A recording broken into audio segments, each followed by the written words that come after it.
don't think I've ever read a book review, word for word on the air before. And I'm not sure I've ever even read a book review on the air before, more than a paragraph. But this book review is so good, it must be read verbatim. A book so bad, it has shattered liberals' faith in DEI. It is a Free Beacon review of Independent, a look inside a broken White House outside the party lines by Karine Jean-Pierre. You ready? This is Stu. You're going to love this. I can't wait. Karine Jean-Pierre cannot stop making history. Earlier this year, the former White House press secretary became the highest-ranking openly queer French-born black woman with a hyphenated surname to publicly renounce the Democratic Party for being mean to Joe Biden. She is the only black female lesbian immigrant to publish a book about her time in the Biden administration. And it is the worst political memoir ever written in the history of the English language. This is not hyperbole. It is a especially vacuous genre and highly competitive, to be sure. But imagine writing a book so bad it could shame Democrats and liberals into second-guessing their cult-like devotion to DEI. That is exactly what Jean-Pierre has done with her book, Independent. In 2022, Jean-Pierre's promotion to White House press secretary was hailed by Democrats and journalists, where there, to the extent there's a difference, as a triumph for diversity and representation. She is now widely viewed, in the words of a reporter who worked with her, as the most incompetent and irrelevant White House press secretary ever. Former colleagues now describe her as ineffectual, unprepared, and kind of dumb. Jean-Pierre's book tour, if you can call it that, has been now described as a car crash and non-stop cringe.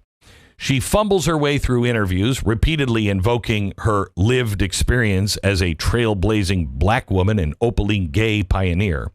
The same people who pioneered her historic promotion and the first to denounce her critics as bigots are rolling their eyes every time she falls back on identity politics instead of actually answering a question. She reinforces the worst stereotype about Democrats, says a former White House colleague. Her egregious performance in an interview with the New Yorker, one Democratic strategist likened it to Mike Tyson fighting a baby. Jean-Pierre told the New Yorker, the broken White House, in reference to the subtitle, remember, it's Independent, a look inside a broken White House outside the party lines, okay? So she's in the interview with the reporter from the New Yorker. The broken White House referenced in the subtitle, she said, is actually a reference to Donald Trump's White House, not the one that she was writing about or everyone assumed she was writing about. It's a strange thing to lie about, something a clueless person might blurt out when they get flustered. But in the author's defense, even a semi-talented communicator could struggle to defend this drivel. Readers may be surprised to learn that Jean-Pierre became a professional spokesperson because she was even less capable in a different field. I wish I would have known this. Did you know this? Her parents, oh God help us. Her parents wanted her to become a doctor. Oh my God. Imagine. But she flunked the medical school entrance exam, so she switched gears and entered the Ivy League to Democratic Party pipeline, where talent barely matters when there's history to be made with every promotion. Maybe it's just a coincidence, but Jean-Pierre implies all of her jobs since have been plagued by disloyal colleagues who question her competence. I love that. I love that. At some point, you do, if this is your experience time after time after time, eventually you do have to ask, maybe it's me. And I know this from experience because that was my experience. I was so egotistical and full of myself when I was in my 20s that I couldn't work with anybody because they're all incompetent. They're all whatever, you know. No, Glenn, you're an ass. That's what I finally came to the conclusion. Why does everybody say I'm an ass? Well, probably because I was an ass. That's why. Independent, her book, which is both mercifully brief, 172 pages, and intolerably long. 172 pages? 172 pages. I had no idea. 172 pages. That is a great description of it too, because that is amazingly short for the stuff she's talking about. It's like a bathroom reader, right? But then like a bathroom reader. I'd imagine reading it must feel eternal. Intolerably long. I love this review. I want to hug the person who wrote this review. Jean-Pierre claims she never noticed Biden's cognitive decline despite meeting with him at least once a day for 2.5 years. Her observations reflect an alarming disconnect with reality. She denounces the media for grilling the Democrats and softballing the Republicans. She recounts her disbelief when days after that one wobbly debate where Biden bragged about beating Medicare, blah, blah, blah. I'm quoting from the book, where Biden bragged about beating Medicare, blah, blah, blah. Not a single reporter asked a question about his landmark efforts to bring about social justice, end quote. Oh, God. Like her rambling press briefings, Jean-Pierre's prose is riddled with contradictions that boggle the mind. Democrats should have been more loyal to Biden. That's why she left the party. She's an independent now because no entity deserves blind loyalty. I want you to remember that. No entity deserves blind loyalty. Multiple interviewers have noted the discrepancy. Pierre, who holds a master's degree from Columbia University, doesn't follow. I mean, Columbia University has got to be ashamed of themselves for that. I mean, I understand she didn't earn it and they just handed it to her. I get it. But like, that is a disgrace. How could you act as if she could graduate something? That is a completely ridiculous concept. Columbia University hosted Nazis to speak to the campus in the 1930s, and then sheltered Nazis in the campus and as teachers. I mean, what if you're not embarrassed by that crap? What, you're embarrassed by her? Not a chance. Not a chance. For obvious reasons, she declines to note that Barack Obama was one of the party leaders most skeptical of Harris. She said she never really believed that Kamala Harris could win, but any Democrat who argued with her or suggested Harris should compete for the nomination was insulting all black women. It's easy to see why Democrats are so annoyed. Her absurd retelling of the 2024 election notwithstanding, Jean-Pierre has no useful suggestions to offer. They should. This is from her book. Democrats should think creatively, move nimbly, and plan strategically in pursuit of bolder solutions. Oh my gosh. That's just nothing. That's just Empathy nothing. is key. Stop supporting the candidates who are elected, instead backing the inspirational ones. Democrats should look to the Grammy Awards for inspiration, because we all know how popular the Grammy Awards are. Watching all those Hollywood millionaires denouncing Trump reminded me that monumental change was possible. One of Jean-Pierre's boldest ideas, something Democrats should definitely consider, is restarting the vigorous conversation about being anti-racist. Alas, Jean-Pierre is no longer a Democrat. Now remember, she said no blind loyalty, right? No blind loyalty. She's no longer a Democrat because she does not believe in blind loyalty. Okay. All right. She explains in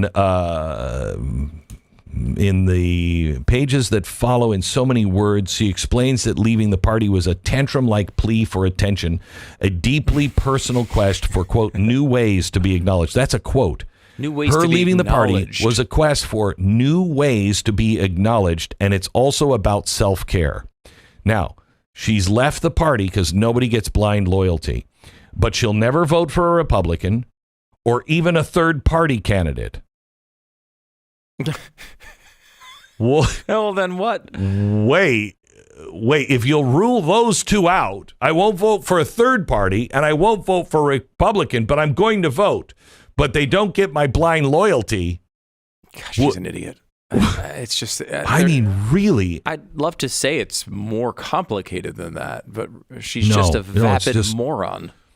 Moron. Jean-Pierre urges others to follow suit, to proclaim their independence and follow their own political compass. She doesn't have a political compass. What is she saying? She's still going to vote the same way. Yeah, it's like... It's an incredibly brave thing to do, she says. It's so important to carry... Listen to this. It's so important to carry around a talisman to remind you of the values you hold. Like a biography of a poet who spoke to a better world and spoke a better world into existence. Yeah, I'm walking around all the time with an old book of poetry, or a pebble from a beach where you once dreamed and felt free. She says she hopes the book will provoke a more nuanced political conversation. It certainly has provoked a conversation shockingly nuanced in its context of the Democratic Party politics. It's just not the one she was expecting. That is fantastic. It's a great review. I fear they maybe went a little light on her, honestly. Well, it's only 172 pages. Yeah, so what can you do? I will say the part that's most frustrating about that is talking about the interviews she's done in this book tour, which have been among the worst interviews I've ever seen with someone who's supposed to have an operating brain inside their skull. And what's frustrating about that is all of those moments were readily available to every media member the entire time she was White House press secretary. Yep. If any of them asked her any difficult questions the entire time she worked there, they would have learned all of this stuff before. All of it. Now they find it okay to actually press her on these issues because they don't care about her book sales. Right. And the same thing. I mean, look at what's happening. I mean, her and Kamala Harris are exactly the same story. It's DEI in action. They're exactly the same story. Both vapid, one more so than other. One is vapid and I believe filled with so much helium that she could float away to the sun. But the same kind of stuff is happening with Kamala. Once they are asked questions, you see they can't handle it. They don't have any idea what they're talking about. I will say, yes, I think that's true. I think there's a comparison to be made there. I do think, Kamala has proven herself to be an able backroom warrior. She is in multiple ways, some of which the backroom is there's a bed in it. And then other ways, it's also that she is legitimately good. And I mean this sincerely, legitimately good at haranguing a bunch of donors to her side in a Democratic scuffle. She has done that multiple times throughout her career, behind closed doors, to be able to kind of pressure and harangue people into donating to her, into supporting her over other Democrats. She really, the way she just wrestled, Barack Obama, with his 96% approval rating among Democrats, came out and said, I can't wait to see what process we have to determine what the next nominee will be. Oh, I know. And in hours, she had the nomination. Like, she is legitimately good at that one thing, which is unlike Karine Jean-Pierre, who's legitimately good at nothing. I understand when you're talking about the gravity or the pull, of the individual, in comparison to the Pluto-like gravity of Jean-Pierre, okay? Yeah. Yes, she does make, Kamala Harris look like the sun, okay? Right. So I do understand that, but comparatively speaking, they are both in a different universe entirely.